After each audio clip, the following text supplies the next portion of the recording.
জীবনের সুখ অনেক সময় আমরা বড় কিছুতে খুঁজি, বড় গাড়ি, চাকচিক্য, নাম, খ্যাতি।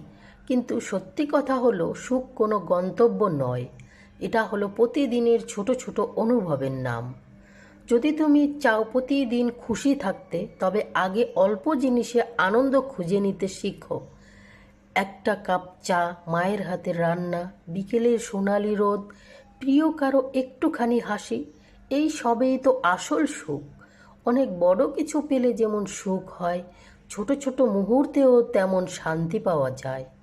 এটা ভুলে যেও না, জীবনের সব দিন একরকম যায় না। তাই বড় স্বপ্ন রেখো ঠিকই, কিন্তু সেই স্বপ্নে পৌঁছানোর পথেও যেন আনন্দ থাকে। কারণ পথটা যদি উপভোগ না করতে পারো, তাহলে গন্তব্যে পৌঁছেও তোমার মন ভরবে না। সুখ খুঁজতে খুঁজতে জীবন যেন না হারিয়ে যায়, বরং জীবনটাকে উপভোগ করো, অল্পতে খুশি থেকো, বড় স্বপ্নের মাধ্যমে এগিয়ে যাও, জীবনকে সুন্দর করে তোলো।